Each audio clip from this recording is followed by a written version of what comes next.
Amen. Parce que nous sommes disciples. Nous devons faire sa volonté. Et il nous dit ceci, allez, faites de toutes les nations mes disciples. Allez. Qu'est-ce qui nous empêche d'aller? Oh, on n'a pas de véhicule, mais nous allons. Amen.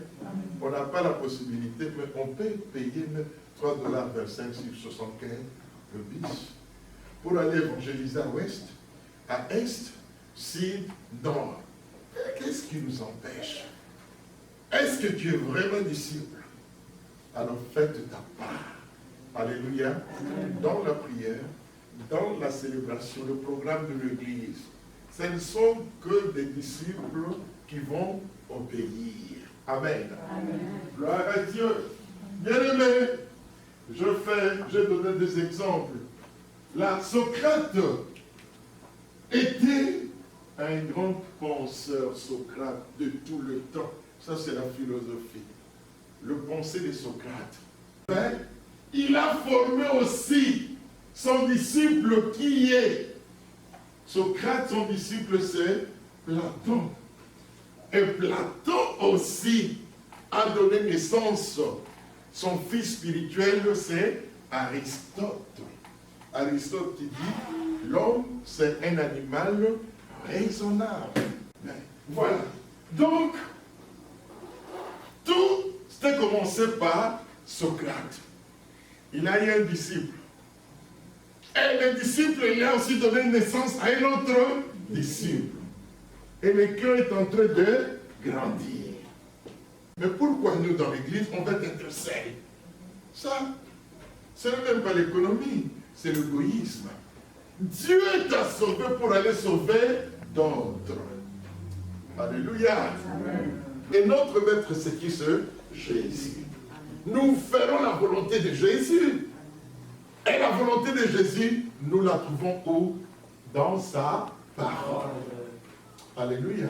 Amen. Mettez Jésus à la première place. Amen. Alléluia. Amen. Voilà. Les disciples est celui qui détient l'enseignement de son maître et il le partage. Quelqu'un dit Amen. Amen. Si tu ne partages pas, et comment tu vas dire que oui, je suis un enfant de Dieu, je connais Jésus. La Bible dit une foi sans les œuvres est morte.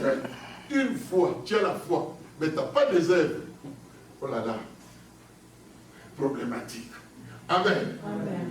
Le Seigneur nous dit, allez et faites de toutes les nations, mais disciples. Mais c'est comme ça. Nous allons gagner. Jésus dit, tous ceux qui sont malades viennent.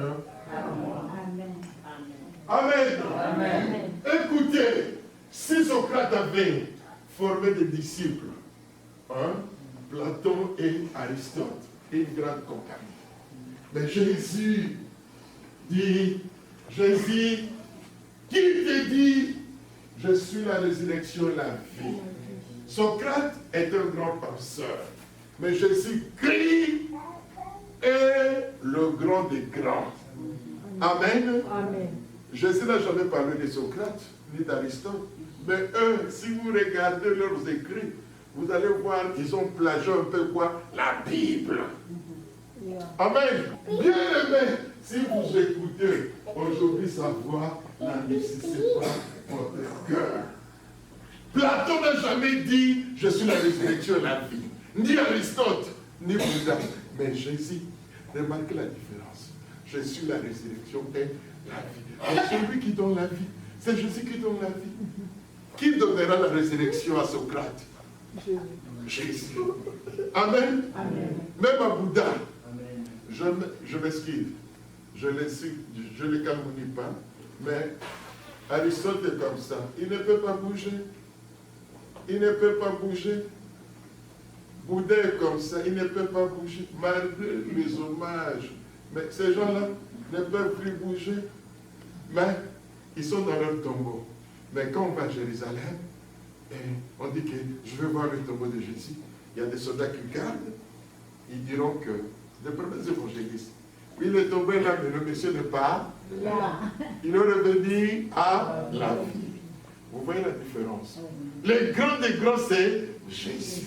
Il dit, je suis le chemin, la vérité et la vie. Amen.